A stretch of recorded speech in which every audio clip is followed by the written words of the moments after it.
Que a paz do Senhor esteja com todos nós nesta manhã. Vamos para a nossa reflexão desse dia de hoje, não é? Primeiro domingo de abril do ano de 2022, né? Eu gostaria de começar essa reflexão hoje colocando assim para os irmãos. É muito ruim, mas é muito ruim mesmo quando uma criança descobre que Papai Noel não existe. Não é verdade? Eu não sei bem por que a necessidade de ter se criado, né, essa ilusão na cabeça das crianças que no Natal existe um Papai Noel que vem não sei de onde, com uma roupa vermelha, com um ar de bondade, e dá a ela presente de Natal. Teria sido talvez muito mais assim, coerente, justo, né? Que na verdade a gente dissesse assim, olha, o aniversariante do Natal é Jesus, e nessa época teve 3 pessoas, chamados normalmente de reis magos, que vieram não sei de onde, e resolveram trazer um presente para esse menino desconhecido, esse menino chamado Jesus. E por isso a gente também gosta de dar presente a vocês, tá? Principalmente aos desconhecidos, né?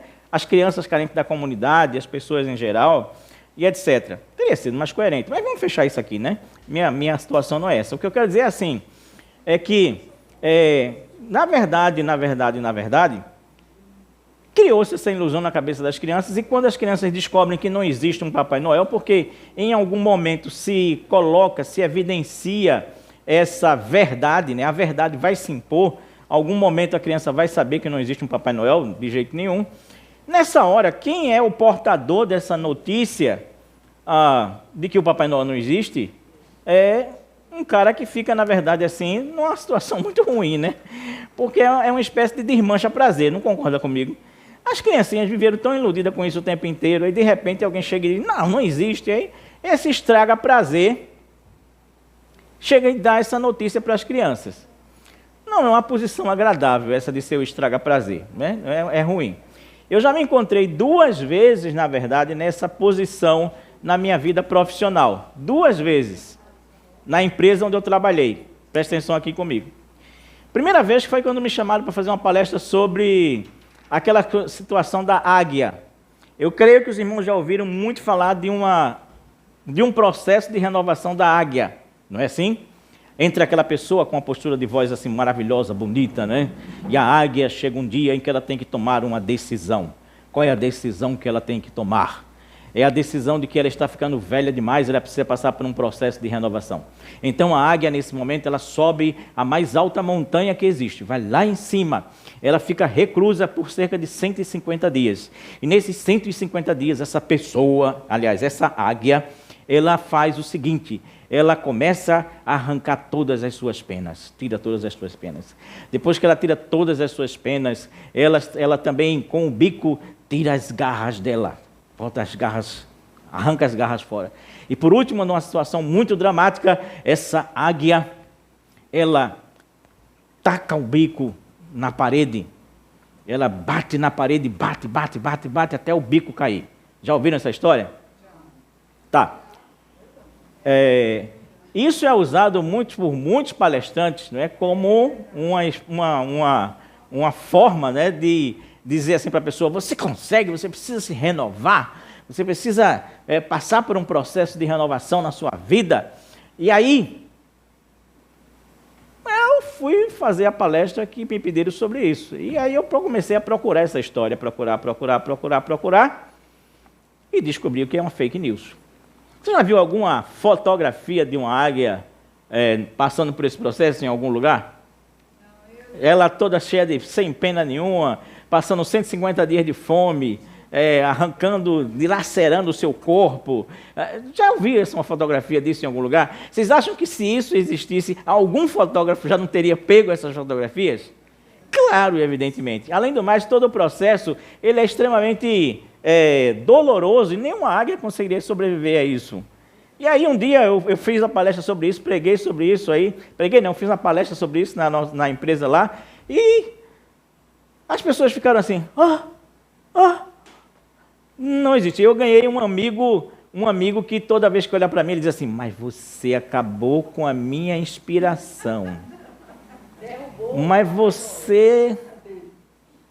você destruiu aquela história que, na verdade, eu gostava tanto dela para me inspirar, para renovar na vida, e você jogou tudo isso por terra. E toda vez que ele encontra comigo, Davi é o nome dele, toda vez que ele encontra comigo, ele lembra dessa história e ele fica assim muito triste com isso, porque eu fui estraga-prazer dessa história. Mas um dia, a verdade ela tem que se impor, ela tem que aparecer. Quer ver outra situação na empresa que eu fiquei assim também como esse estraga-prazer? Um dia me pediram para fazer uma palestra sobre São Francisco de Assis. Eu fui fazer a palestra sobre São Francisco de Assis. Sem nenhum problema. São Francisco de Assis é uma figura admirável, né? Fantástica, uma história de vida maravilhosa, né? Uma pessoa que renuncia a tudo, dá os seus bens, vai viver pelos pobres, enfim, uma situação maravilhosa. E não há como, na verdade, a gente falar da história de São Francisco de Assis sem falar da o quê? Famosa, o quê? Oração de São Francisco. Não é assim? Tem como a gente falar de São Francisco sem falar dessa oração dele? Não. Maravilhosa, só que não é dele. Eita, pronto, já disse, acabou-se. Já estou eu aqui de estraga-prazer de novo. Não existe nenhuma prova histórica de que a oração de São Francisco foi São Francisco que fez. Não há isso. Essa oração, ela circulava naquele momento, na Idade Média, como uma oração que foi colocada num papel e foi colocada, me parece, numa igreja que também São Francisco frequentava, de alguma forma foi associado a ele, de alguma maneira, juntou-se, né, o personagem histórico com a situação lá, mas não existe nenhuma prova de que essa oração tão linda, tão maravilhosa, tão fantástica, ela é de São Francisco de Assis. Historicamente, ela não é de São Francisco de Assis. Aí estou eu de novo, de quê? Estraga prazer, desmancha prazer das pessoas. Mas um dia a verdade tem que se impor, tem que aparecer. Olha que linda a oração de São Francisco. Ele diz: Senhor, fazei de mim um instrumento de vossa paz. Onde houver ódio, que eu leve o amor. Onde houver ofensa, que eu leve o perdão. Onde houver discórdia, que eu leve a união. Onde houver dúvidas, que eu leve a fé. Onde houver erro, que eu leve a verdade. Onde houver desespero, que eu leve a esperança. Onde houver tristeza, que eu leve a alegria. Onde houver trevas, que eu leve a luz. Ó Mestre, fazei que eu procure mais consolar que ser consolado. Compreender que ser compreendido. Amar que ser amado. Pois é dando que se recebe e é perdoando que se é perdoado. E é morrendo que se vive para a vida eterna. Lindo. Tem algum erro nisso? Nenhum. Fantástico. Maravilhoso. Só não é de São Francisco de Assis. Ok? Não. Ninguém sabe de quem é esta oração de jeito nenhum. O que eu quero, eu fiz esse arrudeio todinho aqui para dizer para vocês o seguinte, que na verdade existem orações que se transformam em cânticos. Existem orações que se transformam em cânticos. Tão bonitas elas são, tão maravilhosas elas são, como é a oração de São Francisco.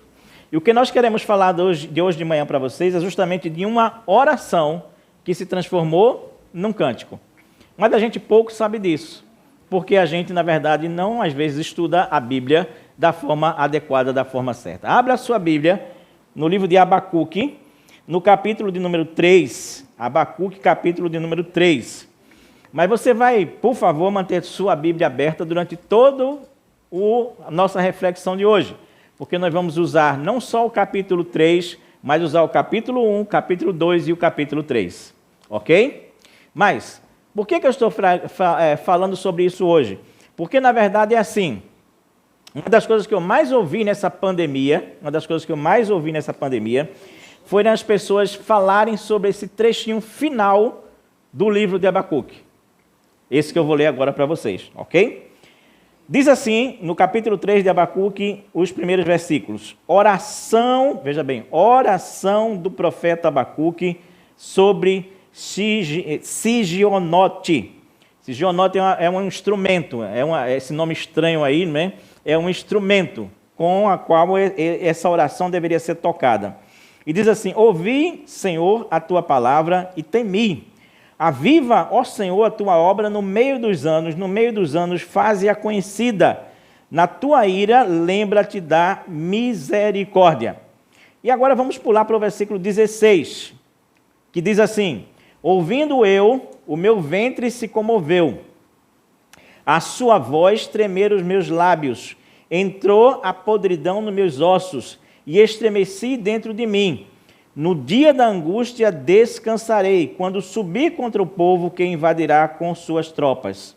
Porque, ainda que a figueira não floresça, nem haja fruto na vide, nem que decepcione o fruto da oliveira, e os campos não produzam mantimentos, ainda que as ovelhas da malhada sejam arrebatadas, e nos currais não haja gado, todavia eu me alegrarei no Senhor, exultarei no Deus da minha salvação. O Senhor Deus é a minha força, e fará os meus pés como os das servas, que é uma espécie de animal, né?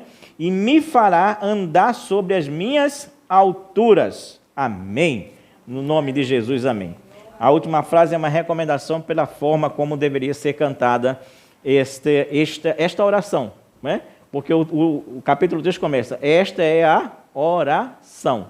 Mas no final ele diz assim, isso deve ser cantado com esse tipo de instrumentos. Ou seja, o capítulo 3 de Abacuque é um salmo, é uma canção, é uma oração que virou canção. Assim como a oração de São Francisco é uma oração que virou canção. E a gente pode cantar, né? E a gente lembra logo, né, do ritmozinho de como é essa oração. Ore comigo.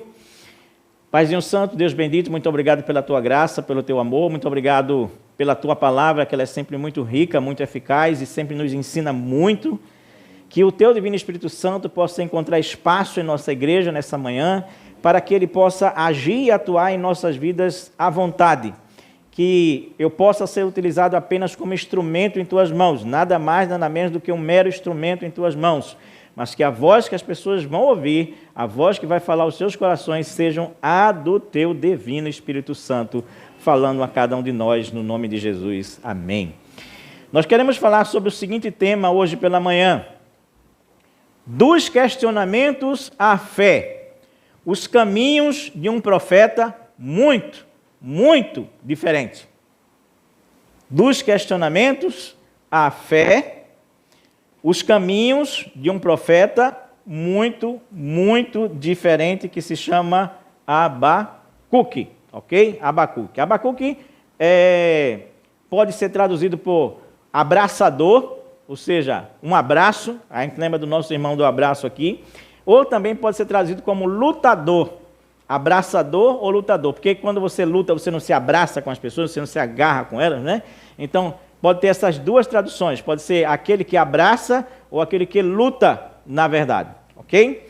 E o profeta, na verdade, chamado de Abacuque, ele é um profeta extremamente diferente, por isso que eu estou colocando esse tema, dos questionamentos à fé. Por que dos questionamentos à fé? Porque não dá, minha gente, como eu vi as pessoas utilizarem muito agora no período da pandemia, esses últimos versículos, né? Ainda que a figueira não floresça, ainda que não haja fruto na vide, ainda que o produto da oliveira minta, todavia eu me alegrarei no Senhor. E a gente pregar só sobre esse pedacinho não vai fazer a gente entender por que é que esse pedacinho fecha, encerra, termina o livro de Abacuque. É preciso que a gente entenda paulatinamente o capítulo 1, o capítulo 2 e o capítulo 3. Não dá para a gente pregar simplesmente sobre um desses capítulos sem fazer conexão entre os outros capítulos. Por isso que nosso primeiro ponto, primeira lição, primeira reflexão que nós queremos fazer com os irmãos é a seguinte: nós queremos falar com base no capítulo 1 sobre os questionamentos de um profeta diferente e ousado. Os questionamentos de um profeta diferente, muito diferente, eu diria, e ousado. Sem dúvida nenhuma, o nome Abacuque já é um nome bem diferente, né? Fica a recomendação mais uma vez para os seus filhos aí. Que tal colocar o nome do filho Abacuque, né? Abacuque, né? Tem alguns nomes parecidos, mas não Abacuque. Abacuque é muito feio, né, minha gente? Diga-se de passagem, né? É um negócio meio diferente. Mas, enfim, deixa o nome lá diferente, porque, na verdade, ele não é só diferente no nome, ele é diferente também. Em primeiro lugar, ele é um profeta diferente porque não existe nenhuma indicação, nenhum registro de quem foram os pais de Abacuque, da genealogia de Abacuque, do lugar que Abacuque nasceu, da vida de Abacuque. Não existe na Bíblia nenhuma informação sobre Abacuque. Ele existe como um personagem somente a partir do livro. Tudo que você vai aprender de Abacuque é o que você vai ver aqui no livro. Entre essas coisas, uma espécie de análise da personalidade de Abacuque que a gente está fazendo aqui com vocês nesse instante. A única pessoa que ele pode ter alguma semelhançazinha, assim, pelo momento emburrado que teve é Jonas, né? Jonas não tem um momento emburrado que ele prega a palavra de Deus, mas depois vai lá para cima e fica lá. Eu quero ver o que é que vai acontecer com essa cidade aqui agora, né? Aí Deus fala com ele, com paciência e tudo mais. Abacuque também tem esse momento, vocês vão ver daqui a pouco. Ele vai se afastar assim, vai dizer, eu vou para a minha torre de vigia, eu quero ver agora o que é que Deus vai falar comigo também, etc. Mas informações sobre Abacuque a gente não tem. Então ele é diferente por conta disso. Mas ele é diferente também, não só porque não existe nenhum registro da vida dele, mas também pelo estilo, pelo modo dele ser, pela maneira dele ser. Veja bem que no livro de Abacuque não existe aquela famosa expressão que diz assim, assim diz o Senhor. Pode ler os 3 capítulos aí. O que caracteriza um profeta não é exatamente isso? Lembra? Não é assim? Todos os livros de profetas que a gente lê, diz assim, um dia veio a palavra do Senhor ao profeta tal, dizendo, vai e diz isso e isso, né? Porque assim diz o Senhor. No Abacuque não tem o assim diz o Senhor. Não tem o assim diz o Senhor. Então ele é diferente também, porque ele não traz essa marca registrada da palavra profética que vai para o povo. Nem existe um momento nenhum no livro de Abacuque em que ele esteja pregando para o povo. Não existe. O momento em que ele está falando para esse povo também não existe. Em terceiro lugar, é diferente porque ele não tem uma personalidade passiva. Não. Ele não é aquele indivíduo que fica esperando que a palavra do Senhor venha a ele, muito pelo contrário. Ele é um indivíduo que vai em busca, à procura dessa palavra de Deus, dessa profecia. Ele troca, na verdade, o assim diz o Senhor, por uma outra frase famosa da Bíblia. Abra a sua Bíblia, por isso que eu disse, deixe sua Bíblia aberta aí, né?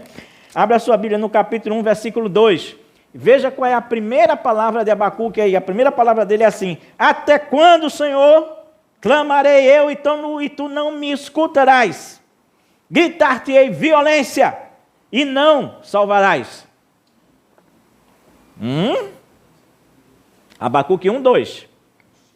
Abacuque 1:2.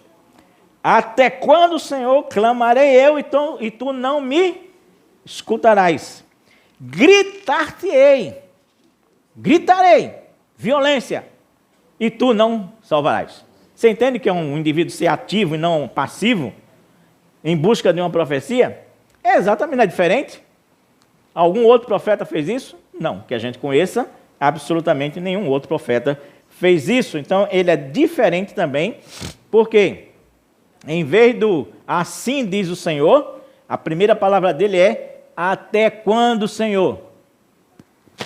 Até quando a gente vai clamar aqui e você não vai responder? É assim mesmo que os irmãos estão orando com uma cara feia para mim, assim, né? Dizendo, que coisa. Ele é assim. Ele é um indivíduo questionador. Ele não é um indivíduo passivo. Ele é diferente também, em quarto lugar, porque ele é um profeta desbravador. Busca a profecia. Não espera que ela venha até ele, como eu disse, mas ele tem uma atitude até um pouco impertinente de tentar fazer com que Deus fale, diga a profecia que ele quer ouvir naquele instante. E ele não está preocupado em ouvir a profecia para transmitir ao povo. Ele está preocupado em ouvir a profecia para que ele tenha respostas. Sabe por quê? Ele é mais complicado ainda. Olha aí o que ele faz no capítulo 1, versículo 13. Ele diz assim para Deus, por que olhas para os que procedem aleivosamente, ou seja, falsamente, traiçoeiramente, e te calas quando o ímpio devora aquele que é mais justo do que ele? Você está entendendo qual é a personalidade do Abacuque? Ele está falando com Deus, gente.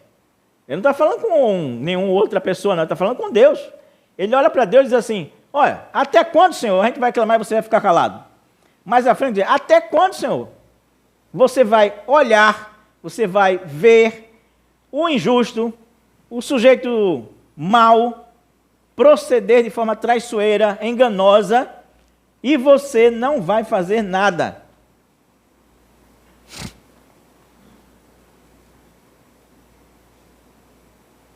Duro, né? Esse é um profeta diferente ou não é?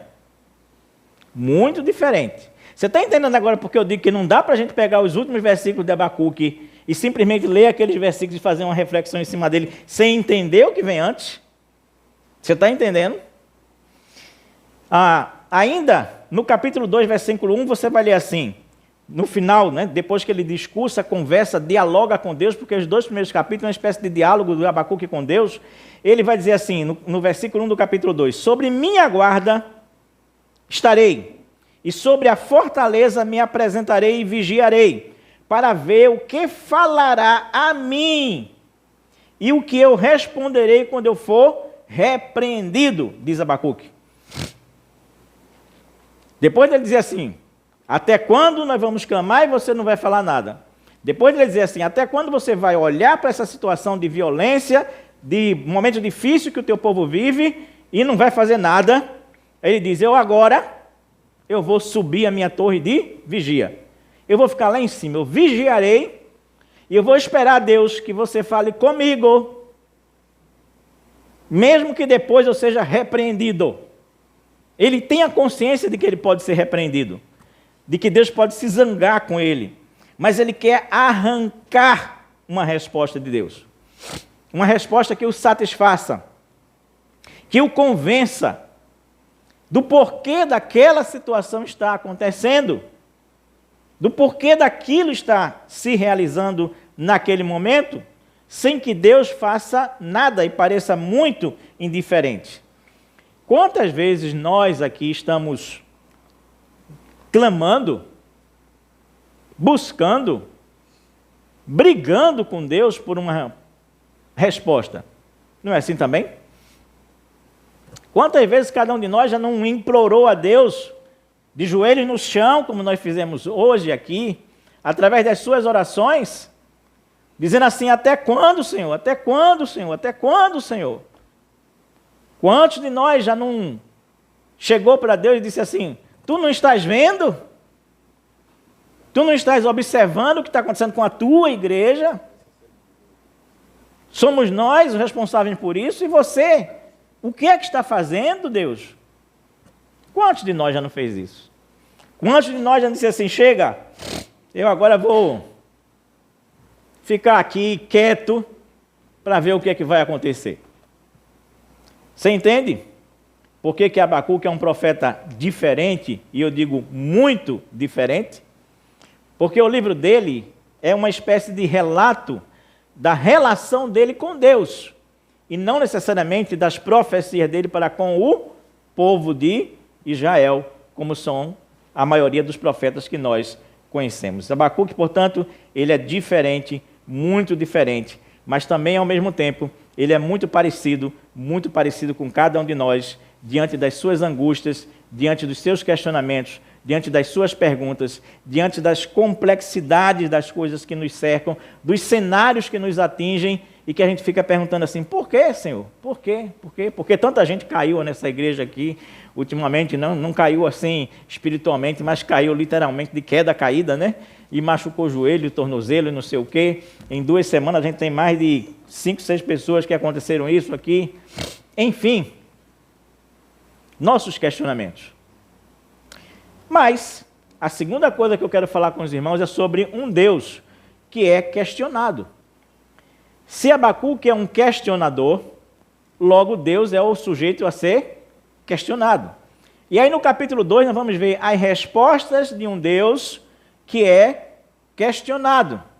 Capítulo 1, os questionamentos do profeta, que é diferente, muito diferente. Capítulo 2, as respostas de um Deus que é questionado. A primeira resposta de Deus para Abacuque está no capítulo 1 ainda, mas ela é simplesmente um relato de mais um cenário de violência. A primeira coisa que Deus diz para ele é assim, quando Abacuque, na verdade, fala com Deus, né? No capítulo 1, ele diz assim, até quando, Senhor? No versículo de número 5, capítulo 1, versículo 5, Deus diz assim, vede entre os gentios e olhai, maravilhai-vos e admirai-vos, porque realizarei em vossos dias uma obra que vós não crereis quando ela for contada. Essa é a primeira resposta de Deus, e aí precisa estar atento, né? Porque às vezes quando a gente vai lendo de carreirinha, a gente vai pensando que o versículo 5 ainda é uma continuidade da fala de Abacuque, mas não é mais, entendeu? Abacuque fala do 1 ao 4, do 4 em diante é a resposta de Deus para ele. Como está tudo juntinho aí sem separação, às vezes a gente confunde, né? Mas Deus está dizendo, olha, presta atenção, olha aqui, não para dentro aqui de Israel, mas olha para o entorno, vê os gentios e observa a obra maravilhosa que eu vou fazer na vida de vocês. Obra essa que vocês não creriam se fosse contada para vocês. E aí ele fala de um bocado de coisa de mais violência ainda. Mas a resposta direta, a resposta concreta, a resposta clara que Abacuque estava precisando vem no capítulo 2. Capítulo 2, a partir do versículo de número 6. A partir do versículo 6. Primeiro, Deus diz assim para ele, olha, capítulo 2, versículo 2. Olha, ele diz assim, capítulo 2, versículo 2, por enquanto. Porque antes de responder, Deus vai fazer 2 avisos. Primeiro aviso, Deus vai dizer para ele assim, olha, presta atenção, Abacuque, presta atenção, fala com clareza o que eu vou te dizer. Escreve a visão e torna bem legível sobre tábuas, para que possa ler quem passar correndo. Abacuque, você não está querendo uma resposta? Então, primeira coisa, eu vou dar a resposta, mas essa resposta que eu vou dar, escreva numa tábua bem grande, coloque na beira da estrada, porque até quem passar correndo vai ler essa resposta que eu vou lhe dar. O que Deus está dizendo assim, Abacuque, faça um outdoor. Faça um outdoor, bem grandão. Segunda coisa que Deus diz para ele antes de dar a resposta presta atenção, Abacuque, porque a visão é ainda para o tempo determinado. Se tardar, espera-o, porque certamente virá e não tardará. O que Deus está dizendo para Abacuque é assim, primeiro, faz um outdoor com a resposta. Segundo, presta atenção, não é para agora de imediato. Fica frio, não desespera. Não desespera, porque se essa resposta tardar, não significa que ela não vai vir, significa que ela vai vir no tempo certo, que às vezes não é o seu tempo, mas é o meu tempo, na verdade. Pronto. Ele faz essas 2 observações, Deus faz essas 2 observações. E agora sim, a partir do verso 6, Deus vai dizer quais são os motivos, as dificuldades, os problemas que o povo de Israel tem e que faz com que eles passem por essa situação difícil nesse momento. Quais são essas situações? Primeiro, essa sessão é uma série de ais. Ais no sentido de lamentações. Deus vai dizer assim, primeira coisa, ai daquele que multiplica o que não é seu. Presta atenção, Abacuque. Aí dentro de Israel, está cheio de gente que está multiplicando o que não é seu.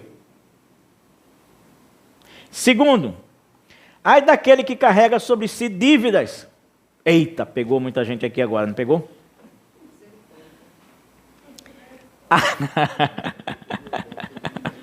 Presta atenção, o que Deus está dizendo. Presta atenção. Ai daquele que carrega sobre si dívidas. Muitas dívidas. Aqui meio mundo de gente vai nesse item vai meio mundo de gente. Né? Terceiro, ai daquele que ajunta bens mal adquiridos. Ai daquele que ajunta bens mal adquiridos. Versículo 9, certo? Do capítulo 2. Ai daquele que ajunta bens mal adquiridos. Capítulo 9, versículo 12. Ai daquele que edifica a cidade com sangue. Está entendendo? Vladimir Putin. Não é isso que esse sujeito está fazendo? Tentando edificar o seu país através do sangue dos outros? É ou não é? Ai daquele que edifica a cidade sobre sangue.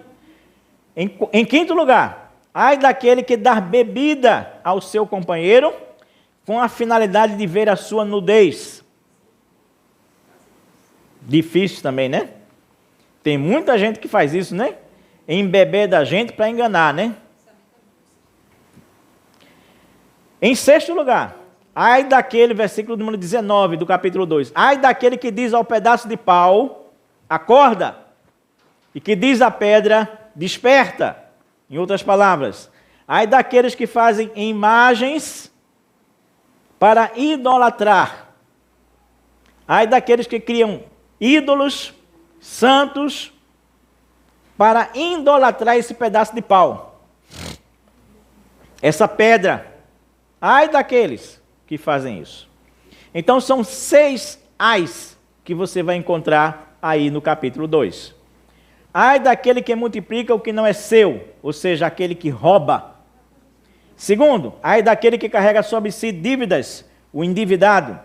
Terceiro, ai daquele que ajunta bens mal adquiridos, o corrupto. Quarto lugar, ai daquele que edifica a cidade com sangue, o assassino. Quinto lugar, ai daquele que dá bebida ao seu companheiro, enganador. Sexto lugar, ai daquele que diz ao pedaço de pau, acorda, porque é um idólatra. É um idólatra. Você não queria uma resposta, Abacuque? Por que o povo está passando sobre isso? Está aí a resposta. Escreve agora no outdoor. Põe bem grande para todo mundo ver. Para que, na verdade, quem passar correndo possa enxergar onde é que está o seu erro. E por que estão passando por isso, na verdade? Aí tocaram para Abacuque, nesse momento, como pano de fundo, aquela música que diz assim: se gritar, pegar, não fica meu irmão, não é assim? Não, tocaram não isso não existia nem essa música naquela época, irmão. É simplesmente uma brincadeira minha, tá? Mas se tocasse essa música naquela época, daria certo, não daria? E nessa também, não é assim? Estamos cheios de gente que rouba? Sim. Estamos cheios de gente endividado? Sim. Estamos cheios de corruptos? Sim. Estamos cheios de assassinos? Sim. Estamos cheios de gente enganador? Sim. Estamos gente idólatra? Sim. Tudo legalizado. Tudo hoje.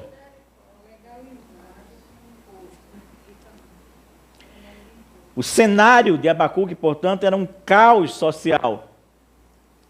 Era um caos social. Um caos. Um caos. Um caos.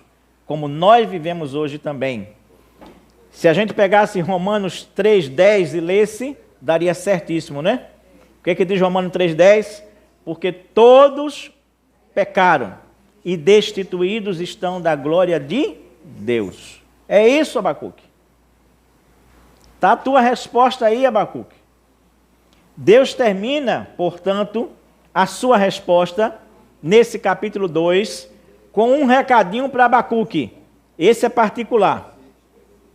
Deus termina o capítulo 2 com um recado para Abacuque, mas esse recado ele é particular. Olha só o que Deus diz aí. Ele diz assim: mas o Senhor está no seu santo templo.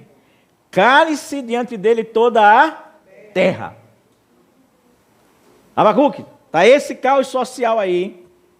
Agora olha para mim, Abacuque. Olha para mim. Olha para mim. O Senhor está no seu santo templo.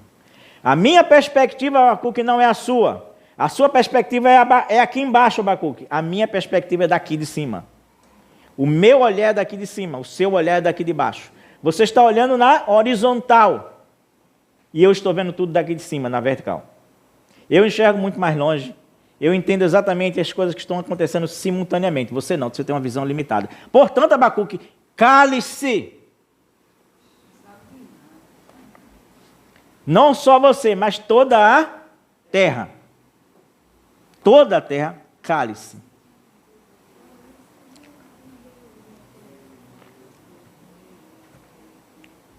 Entende agora porque eu digo que não dá para pegar um pedacinho do livro de Abacuque e trazer ele para hoje aqui e fazer uma reflexão somente em cima disso.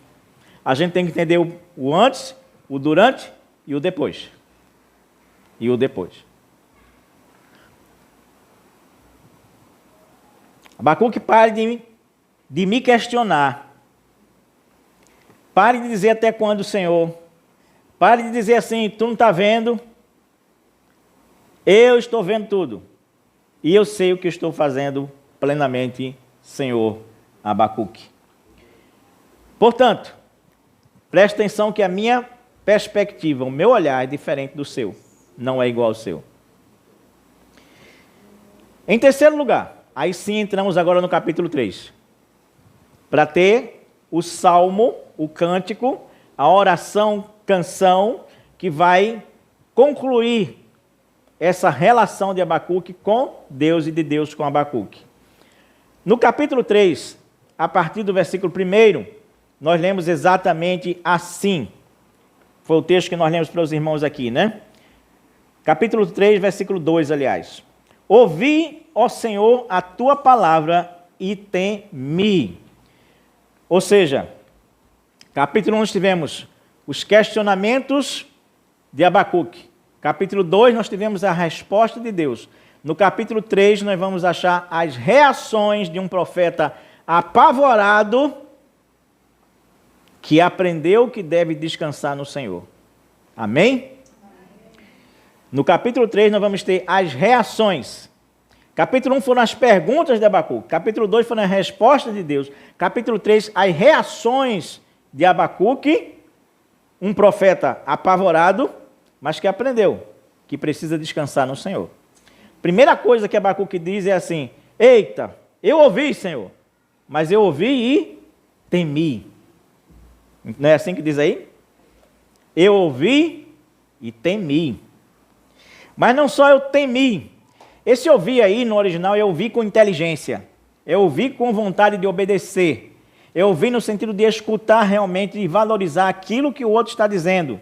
Abacuque está dizendo assim: eu ouvi agora com atenção o que você me disse. Até porque Deus aparece para ele, não só falando, mas também com uma série de visões que mostram a grandeza de Deus nesse capítulo 3.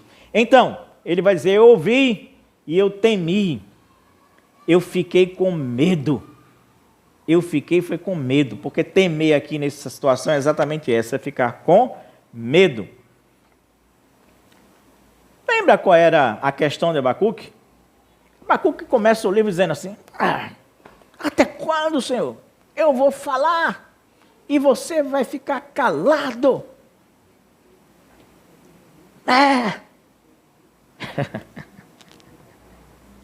E agora, Abacuque? Você ouviu? Ficou contente? Ficou satisfeito? Ficou feliz, Abacuque, com o que ouviu? Você não queria ouvir? Ficou contentinho?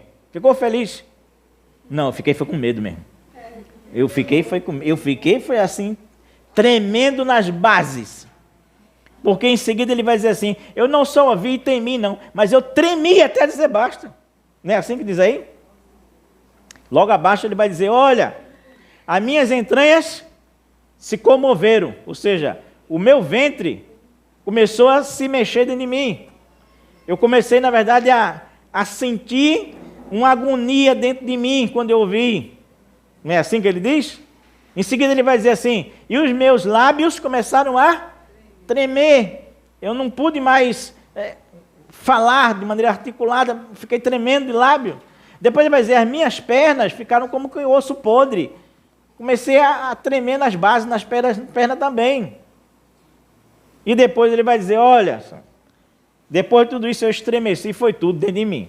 Ou seja, eu estou morrendo de medo aqui, na verdade. Ou seja, a primeira reação de Abacuque é de medo, é de assustar-se, é de temor, é de tremor diante da resposta de Deus. Mas em segundo lugar, ele vai dizer uma coisa também muito interessante, no capítulo 3, versículo 16. Ele vai dizer assim: no dia da angústia eu descansarei no Senhor. Mas no dia da angústia, apesar de todo esse tremor, eu preciso aprender a descansar no Senhor. Porque eu sei que o povo caldeu vai entrar aqui, vai dominar a gente aqui, vai levar a gente cativo, vai acontecer tudo isso que Deus disse desde o capítulo 1. Mas eu preciso descansar no Senhor. Apesar de tudo isso, apesar de eu olhar para o futuro e não ver um futuro bom, apesar de eu olhar para dentro de mim e tremer nas bases, ficar com medo. Apesar de eu olhar ao meu redor e ver todo o pecado de Israel. Mas mesmo assim, no futuro, no presente, dentro de mim, não encontrando nada que me ajude, mesmo assim eu preciso, no dia da angústia, descansar no Senhor. Descansar no Senhor. Descansar no Senhor. Abacuque está nos ensinando que, por mais apavorado que a gente esteja, por mais amedrontado que a gente esteja, por mais que a gente temeroso que nós estejamos, nós precisamos aprender a descansar no Senhor. Não aquele sono da indiferença de Jonas no porão do navio, no meio da tempestade. A gente podia olhar para Jonas naquela hora e dizer assim, Jonas estava descansando, né? Estava descansando, sim. Estava dormindo, sim. A tempestade estava levando o navio para se arrebentar.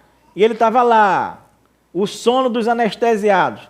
O sono daqueles que não se importam com a vontade de Deus. O sono da anestesia espiritual. Era o sono de Jonas.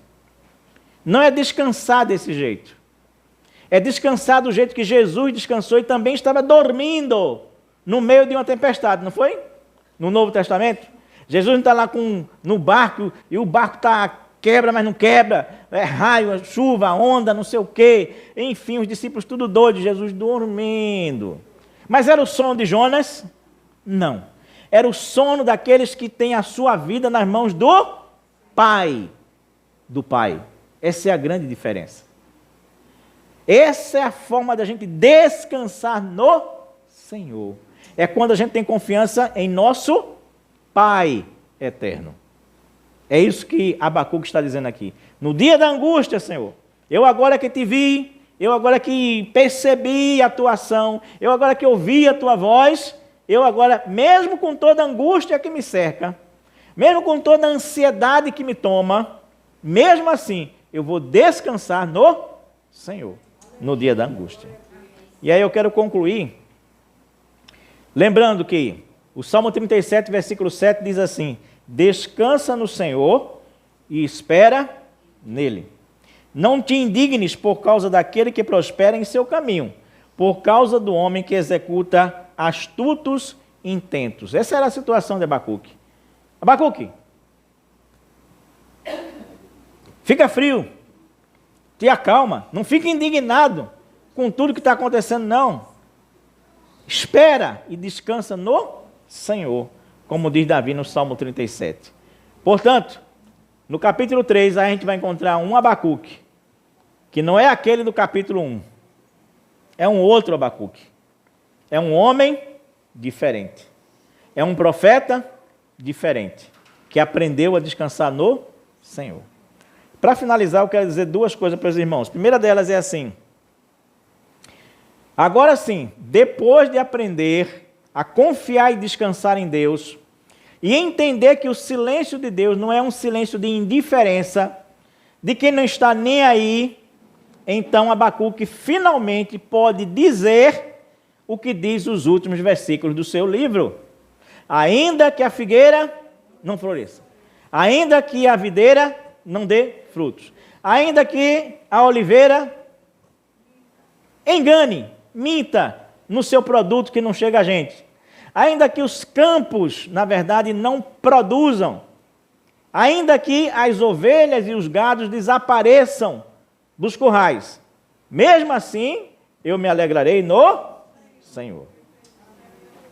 O que Abacuque está dizendo para a gente aqui é assim, ainda que todo o sistema de segurança que a gente confia, ele desapareça, porque vivendo numa sociedade agrícola, como aquele povo vivia, eles iam viver de quê? Figueira, videira, oliveira, produtos do campo e agropecuária. Gado, bezerro, cabrito. Isso dava segurança às pessoas. Isso representava a fortuna das pessoas. Isso representava os investimentos das pessoas. Isso representava a bolsa de valores das pessoas. Isso representava o mercado financeiro das pessoas. Então o que ele está dizendo é assim, ainda que tudo que nos dá segurança, o que a gente pensa que nos dá segurança, desapareça de uma hora para outra, que não haja nem flores. Percebe também a profundidade disso aí? É muito interessante essa frase, né? Quando a gente pega o resultado final, né? Que ele está dizendo assim, ainda que não tenha nem flores, ainda que não tenha nem frutos, ainda que não tenha nem produto, ainda que não tenha nem produção, ainda que haja uma devastação. Entendeu cada item desse? Entenda, meu irmão. Ainda que a figueira não floresça, flores. Ainda que a videira não dê frutos, flores, frutos. Ainda que a oliveira não dê o seu produto. Ainda que os campos não produzam, produção. Ainda que os rebanhos desapareçam, devastação. Ainda que haja tudo isso, que desapareça tudo isso, que suma tudo isso, que toda a nossa segurança, onde a gente se firma, tem como base os nossos pés. Ainda que a poupança suma, que os bancos sumam, que a guerra venha, que não sei o quê, ainda que tudo isso aconteça, todavia, mesmo assim, eu me alegrarei no Senhor. E essa alegria não é pouca não, viu? No original é que, ainda que eu salte de alegria. No original, é exultar, como está aí, é assim, ainda que eu dê rodopios, como quem está dançando, pulos de emoção, ainda que a segurança toda desapareça, eu vou saltar de alegria, eu vou dançar, rodopiar de emoção no Senhor, o meu Senhor e o seu Senhor. É por isso que não dá para a gente entender Abacuque somente com os últimos versículos. Não existe isso. E aí ele vai dizer o porquê para finalizar. É o último versículo. Quando ele diz assim, o Senhor Deus é a minha força, e fará os meus pés como os das servas, e me fará andar sobre as minhas alturas. O que é que ele está dizendo aí? O Senhor é a minha força, é a minha fortaleza. Eu não fraquejarei, porque Ele é o que me sustenta, Ele é o que me dá força nessa hora. O que ele está dizendo aí é, o Senhor é a minha leveza. A corça, a ceva, é aquele animal que anda por cima das montanhas. Você já viu aqueles cabritos que tem umas montanhas bem grandes, uns precipícios bem assim, íngremes, não sei o quê, e o bicho está lá pulando, parece que está no plano. Não é assim? Parece que está no plano. E a gente fica morrendo do coração, né, quando olha para aquilo ali. Ele vai escorregar, ele vai cair, eu não sei o quê. E o bicho vai subindo, que parece que está subindo na coisa mais fácil do mundo. A corça, ela pisa leve, ela tem um pé leve, mas ele é firme. Abacuque está dizendo, Deus é a minha força, Deus é a minha leveza, Deus é a minha firmeza. E Ele vai me levar à minha altura, ou seja, vai me fazer andar sobre as montanhas da vida com um pé leve, mas firme, com força, porque Ele é o meu Deus, no nome de Jesus. Amém. Amém. Dos questionamentos à fé. Os caminhos de um profeta muito, muito diferente. Eu espero que eu e você, a gente comece a andar nesses mesmos caminhos. Dos questionamentos à fé em Deus, que é a nossa força, a nossa leveza e a nossa firmeza, no nome de Jesus. Amém. Que Deus os abençoe.